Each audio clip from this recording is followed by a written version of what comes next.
안녕하세요. 4월 11일 화요일 아침입니다. 말씀과 함께 새롭게 여는 소망의 아침을 시작하겠습니다. 토저는 높은 수준의 확신은 높은 수준의 순종을 통해 이루어진다라고 이야기합니다. 누가복음 24장 44절로 53절까지 말씀을 본문으로 하여 부활의 증인들이 만들어가는 세상이라고 하는 주제로 함께 은혜를 나누기를 원합니다. 환희제인 크로스비를 아십니까? 그는 생후 6개월에 시각장애인이 되었습니다.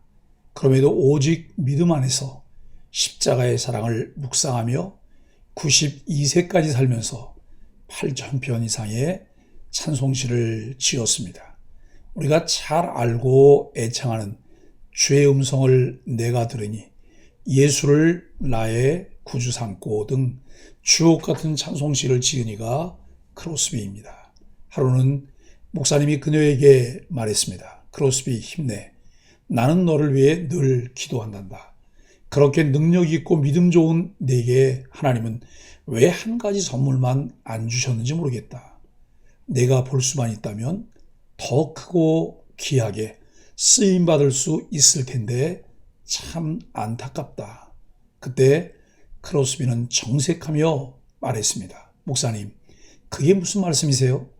제가 지금 보지 못해서 불행하다고 생각하십니까? 아닙니다. 저보다 행복한 사람은 아마 없을 것입니다. 제가 천국에 가면 눈을 뜰 테고 그 순간 나를 위하여 십자가에서 고난받고 죽으신 예수님을 바라볼 것을 생각하면 가슴이 떨리고 설렙니다. 저의 삶 속에서 단 한 번도 그 사랑의 감격을 잊어본 적이 없습니다. 무엇을 보아야 눈이 만족할까요? 무엇을 들어야 귀가 만족할까요? 무엇을 먹어야 입이 만족할까요? 크로스비처럼 눈과 귀와 입의 만족을 구하지 말고 주님을 바라봄으로써 주님의 음성을 듣고 영의 눈이 열리며 입술로 주님을 찬양합시다.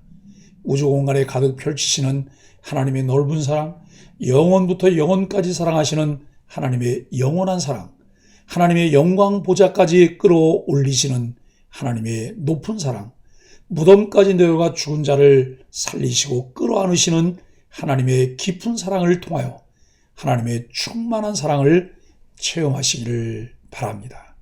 우리는 지금까지 90회에 걸쳐 누가복음 24장을 함께 묵상했습니다. 이제 예수님의 마지막 시간이 되었습니다. 예수님은 곧 하늘로 올라가시고 제자들은 예수님 없는 세상을 살아가야 합니다. 그런데 제자들의 모습이 사뭇 달라졌습니다. 자리 다툼하며 소심했던 모습은 사라지고 담대한 기쁨을 가지고 세상으로 나갑니다. 도대체 어떤 일이 있었기에 이런 변화가 가능했을까요? 44절로 45절은 예언을 성취하신 예수님입니다. 예수님은 언제나 말씀의 근거에 설명하셨습니다. 예수님 사역의 중심 축은 언제나 성경 말씀이었습니다. 눈으로 보고도 믿지 못했던 제자들은 말씀을 듣고 마음을 열었습니다. 따라서 우리가 성경 말씀을 읽지 않고 알지 못하면 변화된 삶을 살 수 없습니다. 말씀을 읽지 않고 무지한 사람은 그저 변하는 감정을 따라 움직이지 영원한 본향으로 가는 방향을 발견할 수 없습니다. 44절로 48절은 부활의 증인들의 사명입니다. 말씀의 핵심은 예수님과 복음 전파에 있습니다. 말씀은 우리에게 하루를 살아갈 힘을 줍니다. 말씀을 통해 하나님의 은혜와 복이 임하기도 합니다. 또한 말씀으로 우리는 변화되고 우리 삶을 하나님이 원하시는 온전한 모습으로 만들어갑니다. 이 말씀은 반드시 우리를 통해 전파되어야 합니다.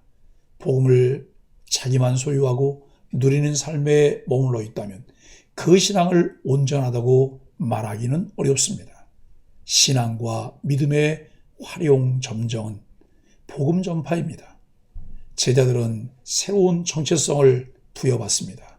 바로 증인입니다. 제자들은 이 목적을 위해 부름받고 훈련받았습니다. 이들은 특별히 변증할 필요도 엄청난 능력으로 세상을 뒤집을 필요도 없습니다. 그들의 사명은 단지 보고 들은 것을 사람들에게 이야기해 주는 것입니다. 우리도 이 모든 일의 증인입니다.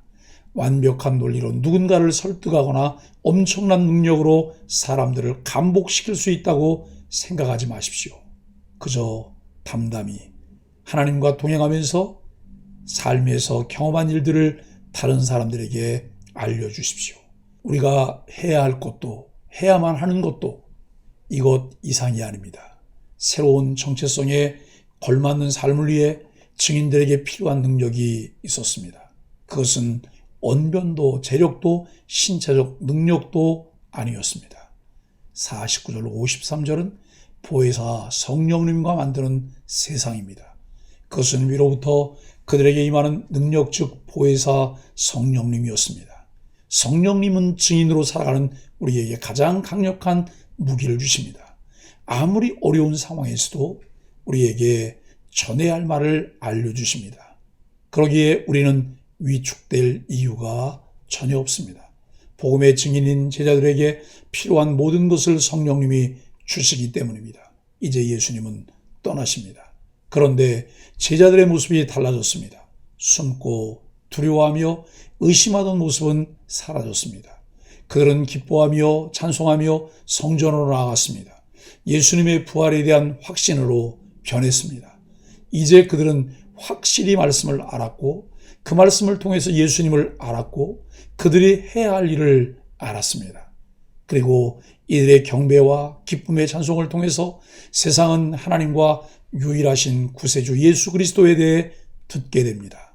예수님 없이는 아무것도 못하는 무능한 이들이 이제 세상을 뒤흔드는 증언을 하게 되었습니다. 사랑하는 소망의 가족 여러분, 예수님을 주로 고백하는 증인들로 세상은 요동치게 되었습니다. 우리도 증인입니다. 우리의 고백과 증언을 통해 성령님은 세상을 변화시킵니다. 두려워하지 마십시오. 하나님이 우리에게 능력을 주십니다. 누가는 누가복음을 기록하고 부활의 증인들이 만들어가는 세상에 대한 이야기를 사도행전에서 계속 기록합니다. 사도행전도 28장에서 막을 내리지만 예수 그리스도를 믿음으로 부활의 증인된 이들이 만들어가는 세상은 오늘도 여전히 역동적으로 이루어지고 있습니다. 함께 부활의 증인으로 하나님의 나라를 편만케 하는 지체들이 되기를 예수 그리스도 이름으로 간절히 축복합니다. 함께 기도하겠습니다. 제자들의 마음을 열어 성경에 기록된 그리스도의 구속사를 깨닫게 하신 주님, 찬양을 받아주옵소서. 증인으로 세우신 제자들에게 성령의 권능을 덧입히리라 약속하신 주님을 사모합니다. 우리 또한 그 사명과 약속을 붙들고 큰 기쁨으로 주님을 찬송하는 충만한 삶을 이어가게 하여 주옵소서. 예수님의 이름으로 간절히 기도합니다. 아멘.